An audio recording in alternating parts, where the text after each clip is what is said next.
Hey guys, in case you haven't already guessed from the title, today's video will be on Maxwell's Demon, which, as you can probably guess, was created by James Clerk Maxwell, who is considered to be the father of electromagnetism. So, what is Maxwell's Demon? Well, surprisingly, this actually has almost nothing to do with electromagnetism. It's actually pertains to thermodynamics, and it's basically this hypothetical demon as opposed to real demons. So it's this hypothetical demon in a thought experiment, which was created by Maxwell to challenge the second law of thermodynamics. Basically, this thought experiment ostensibly violates the second law of thermodynamics. Okay, so before I talk about the demon itself, I'd first like to specify which iteration of the second law of thermodynamics this video pertains to, because there's several different versions. And so the version that this thought experiment seems to violate is known as Clausius's statement of the second law of thermodynamics. And okay, so basically I'm just gonna type it out.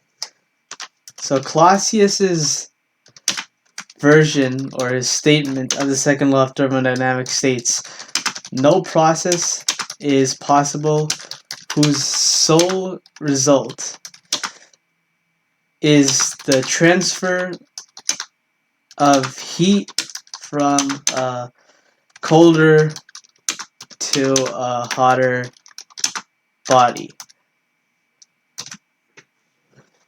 And it's actually pretty intuitive. I mean, like in our daily lives, we can clearly see that this is the case. Like if you have a cup of coffee and you just have it outside exposed to the air, then it's gonna cool down. Assuming it's like a warm cup of coffee. I mean, I don't know what kind of psychopath like drinks their coffee and tea cold, but yeah, okay, you get the idea.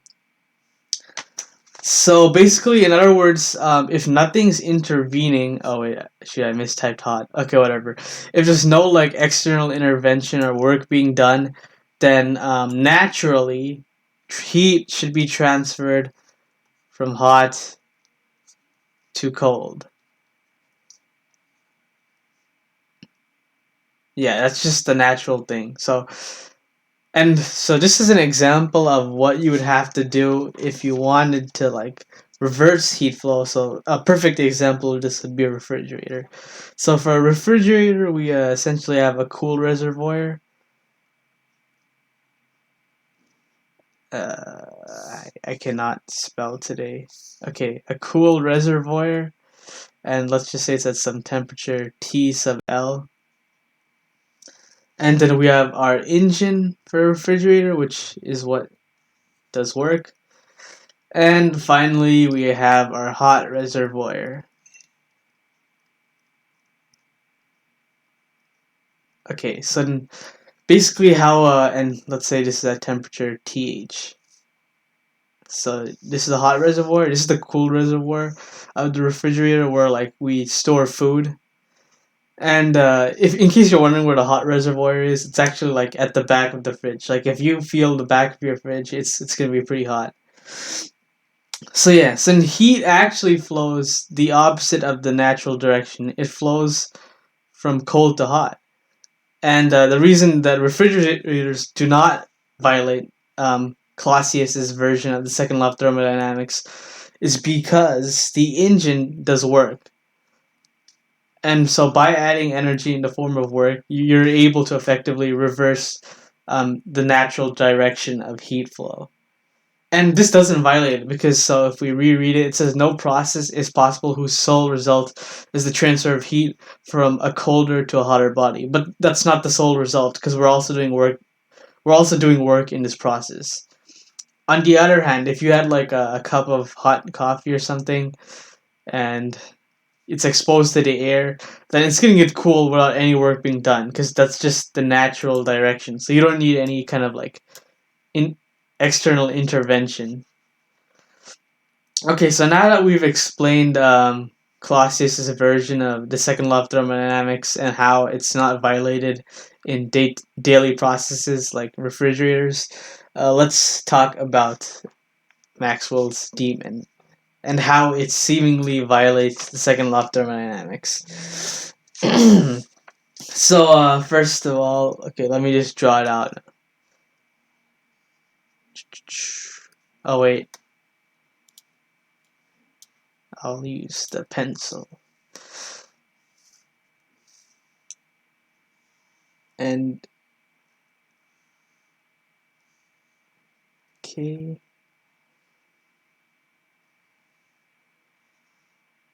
Sorry, I am not a very good artist, as you can tell. Yeah. I'm trying my best here, so please do not roast me. Okay, so basically let's also put a hatch here. And we have some rope going here. And then we have our buddy, which is Maxwell's demon. Man's do be looking kind of thick though. And for whatever reason, he has a super disproportionately long arms. Don't ask me why. Okay. So basically, let's say we have this two chambers with two different gases. Or well, they don't have to be different gases, but two gases at different temperatures.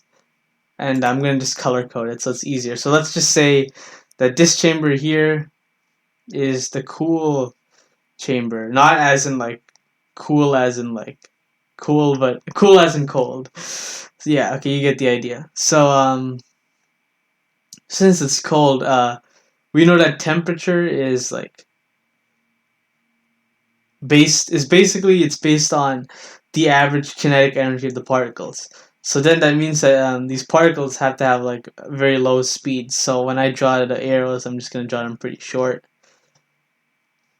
And yeah, so let's say that this cool chamber is initially filled with only cool gas particles. Or cold, okay, I'm just going to say cold to avoid any ambiguity. So cold gas particles. And so these arrows represent their speeds, and since it's cold, the average kinetic energy is low, which means that the average speed of the particles is low.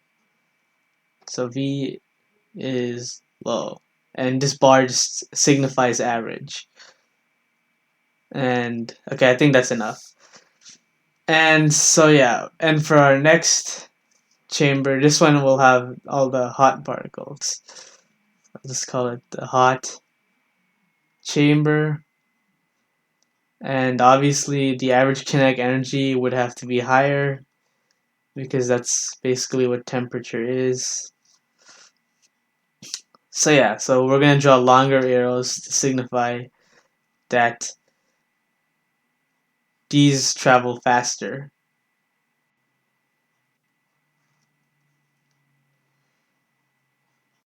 Okay, so as I mentioned, or as Clausius mentioned in his in his statement of the second law of thermodynamics, he's essentially saying that heat naturally travels from a hot to a colder body. So then normally, if this chamber was opened and this hatch wasn't here, the particles should travel, or the hot particles should travel here, and when they collide with the colder particles, they should make it hot. Which means that there's less particles here to collide with each other, so this one gets cooler, and this will happen until they're like roughly at the same temperature. So the average speeds in each of these is the same, and that is what should happen normally. However, let's say that our demon selectively and very quickly opens this hatch here. And let's say that this hatch, or well, Maxwell specified when he was making this experiment that this hatch is basically massless, and it's very small, so the displacement is very small. So the amount of work done by the demon in pulling this hatch is like negligibly low. So yeah, those are just the parameters that Maxwell specified, so that it didn't seemingly abide by the second law of thermodynamics. So then this demon, let's just say he selectively, very quickly opened and closed this hatch whenever, okay, let's go back to blue. So whenever a cool particle was about, actually wait, okay, just something else I need to specify. So for the cool chamber, the average velocity is, or the average speed is low. So that doesn't mean that all particles have to be slow. Actually, it just means on average they have to be like have a low speed. So some of these could have large speeds, and likewise in the hot chamber, the average speed is high. So oh wait, okay, that was. Okay, likewise in the hot chamber, some the average speed is high, so that means some of the particles could still have low speeds. And I'll just draw a couple low speed particles here, and a couple high speed particles for the cool chamber to demonstrate this. Okay, I don't know how it's phasing through that, but let's just pretend that makes sense. Okay, so then Maxwell proposed, so let's say that this demon selectively opened a hatch so that heat is transferred from the cool chamber to the hot chamber. In other words, it's the opposite direction of the normal direction in which heat would naturally flow. And the reason for this is because heat depends, and temperature depends on the average kinetic energy. So if you bring high speed particles from the cool chamber into the hot chamber is just going to get hotter. And so that means that the average kinetic energy will increase, and yeah, so the temperature increases. Whereas the average kinetic energy here would have to decrease. So let's just demonstrate this. So let's move one of these particles now into the hot chamber. So now V should go up for this chamber. But then since there's one less high-speed particle in the cool chamber, it should go down. And similarly, whenever a slow particle from the hot chamber approaches the cool chamber, so let's say this particle is now allowed into the cool chamber. Since these are so slow, the average velocity should go down, since there's more slower particles and less hotter particles.